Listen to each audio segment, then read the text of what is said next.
at Apple. Yeah, I'm an old man in this industry. Did you ever want to give up? Did you ever think of giving up? Oh, there were moments where it was pretty tough. There have been moments, but no, I don't think so. I don't think so. The first year or two was the hardest. The most important thing, though, I think, is that if you're going to start something new, you have to feel passionate about it, because it's really hard. It's so hard to start a company. You have to work so hard that if you're not passionate about it, you'll give up. And most of the difference between people that succeed and people that don't is the people that don't give up. I see. They give up sooner than the people that succeed. And you have to be passionate about it because it's so difficult. You've been called a visionary, and how do you believe will be the role of the personal computer? What do you think will be the role the personal computer should play? The personal computer is entering its third great age. Third great age? Third great age. The first great age started around 1980, and that was the age of productivity with the spreadsheets and word processors and things like that. And that primarily benefited businesses. About 6 or 7 years ago, we began the second great age, which was the age of the Internet. And all of a sudden, not only businesses were benefiting, but regular people, consumers. We could buy these for our homes, and our children could get on the Internet, we could get on the Internet, and it was tremendous. But now that's maturing a little bit. And we're beginning the third great age, which is the age of digital lifestyle, which is being triggered by all these wonderful digital devices, most of which are coming from Japan. So we have digital camcorders, we have digital cameras, we have DVD players, we have handheld computers, we have cell phones, and all of these things, actually, the personal computer can make them even better. We first created the personal computer and there was no personal computer in 1975. It's very hard to believe. Well, that's why we made one. Yeah. We made one because we wanted one, and there wasn't one, so we had to make one. Did you know that when you made the personal computer, though, that this would become a major industry? I mean, did you know like this? No. It took about a year before we started to sense it. I had a partner named Steve Wozniak, who's a brilliant guy, and he did most of the engineering on the original Apple I and the Apple II. And after about a year, we showed it to we just made it for ourselves, and we showed it to our friends, and they all wanted one. And so we were busy making these computers by hand for our friends, and it was taking all of our life, all of our spare time. And so we decided we better manufacture 100 of these to get, so that we can not have to spend the rest of our lives making them for our friends. And that's how we got into this. We didn't think about starting a company. We were just doing it for ourselves, and then our friends, and then the circle got bigger and bigger and bigger. Now there's 25 million people. So you were having fun? Oh, yeah. We've always had fun doing this. So many young people are aspiring to become, startup venture, venture companies and emulate something like Apple for themselves. And sometimes people come to me and say, I want to start a company. And I say, why? They say, oh, I want to make lots of money. I say, forget it. That's not a good enough reason. You will not, most likely you will not succeed. Most people that have started companies because they want to make lots of money, I haven't seen very many of those succeed. The ones that succeed are people that come, sometimes they don't even want to start a company, they just have an idea that they want to get out, expressed out into the world. And oftentimes they have to start a company because nobody else will listen to them. Think different is easy to say. I mean, it's just 2 words. It's easy to say, but much harder to do. But it's a company of 10,000 people. How do you permeate the message throughout all the employees? What do you say to them? Well, you permeate it by example, ultimately. And in other words, when something's not quite good enough, do you stop and make it better, or do you just ship it? And everybody watches to see how the senior management makes those decisions. And what we've tried to do is stop and make it great before we ship it. And we have problems, stop and fix them.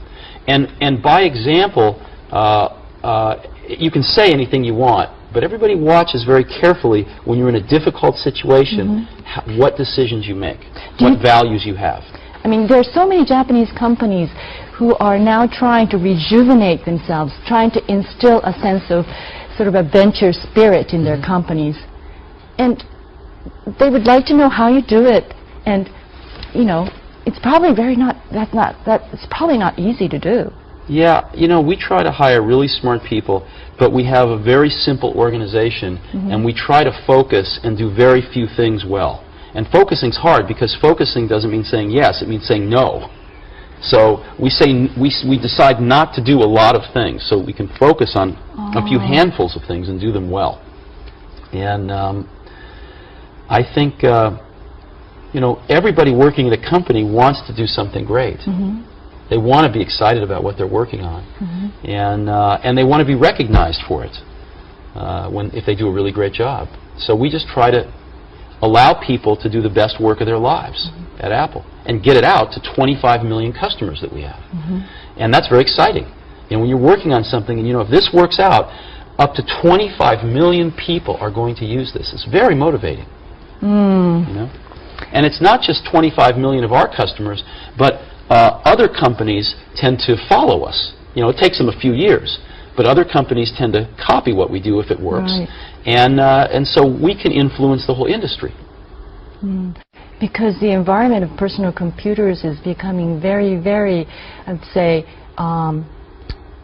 negative. The personal computer market is not so vibrant. It used to be the engine for the American growth.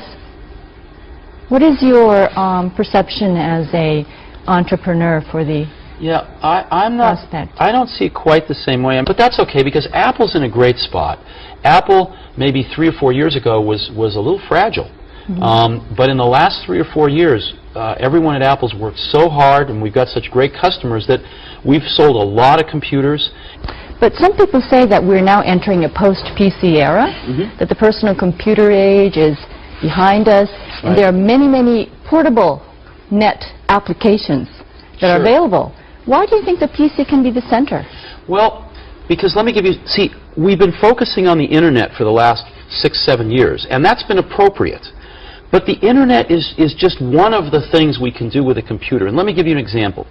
The Internet, I love the Internet, but the Internet has no emotion to it. The Internet's very... It's an information It's just information. It's very intellectual, and the bandwidth isn't there to deliver emotion. To deliver emotion, you have to have higher bandwidth. And so most people don't have Internet connections that are high enough bandwidth. Most content is not created for the Internet to be emotional. And we see at Apple, one of the things we've always felt is that we want to stand at the intersection of technology and humanities. We want to bring the humanist element into these tools and not have them just serve our intellectual side, but have them serve some other sides of us as well. And so that's I think, what we do particularly well. Why do you think you need to put emotion into it now, though? There's a lot of forces in life that tend to funnel us down into this institutionalized path,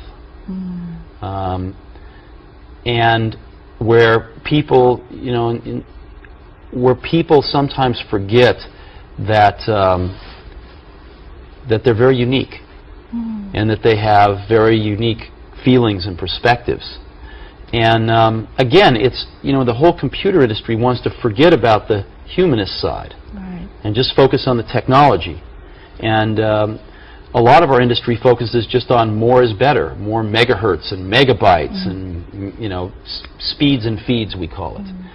But we think there's a whole other side to the coin, which is, what do you do with these things? Can we do more than just spreadsheets and word processors? Can we help you express yourself in richer ways, in your music, in your movies, in your photography, and these kinds of things that people want to do? Do you have a camcorder? I don't have a camcorder, but not a digital. But you have a camcorder. Yes. And you take lots of footage. Do you ever go back and watch it much? Or does it just sit on tapes on the shelf? Yes, it's hard to go back and watch. You just keep taking more and more. Because it's really boring. So what you really want to do is edit it down and make a little movie. And then you watch that movie over and over, and you can send it to your family, you can send it to your friends, you can put it on the Internet. Well, as an example, I have some children, And Four children, I understand. and I shoot some footage, and I remember making my first iMovie where I could edit the clips together, and I could put some cross dissolves in and some titles on, and then I took one of my favorite pieces of music and stuck it in and added a soundtrack, and I made about a 3-minute movie. And I showed it to my wife, and she started crying. But you have to be so creative yourself. I Actually, don't you know how many don't. people can be so creative as to want to spend their time making movies and, you know, listening to digital music. Maybe somebody like you who is very, very digitalized Well, actually, you know, can help. we've had over 1 million customers make movies now with iMovie. Over 1 million. And some of the movies are, you know, maybe are better than others, but they all are very emotional. And yet our industry, the whole personal computer industry, hasn't really talked to that side of people before. We've just talked to the side of people that has to add up, you know, numbers and write a letter. But there's so much more to it than that. And I think we're finally, with this digital lifestyle era opening, going to be addressing those other things that all of us do, you know, some of every single day. I mean, you said that you've become an old man in the industry after 30 years. But do you see, how do you see yourself 10 years from now? You know, my headlights are not that good. I don't know. I don't really think about it. You know, I think about a year, 2, 3 down the road. We have some projects at Apple that are sort of maybe 4 years down the road, 5 years, probably like 3 or 4 at the most. Because things change too much. You can be going down a path, you say, well, in 5 years I want to be here, but then something new happens, and you just say, forget that, I want to be over there. So most of this 5-year planning that I've seen in my life, some of it's essential, but most of it changes too quickly. So we tend to look 3, 4 years. It's about as far ahead as we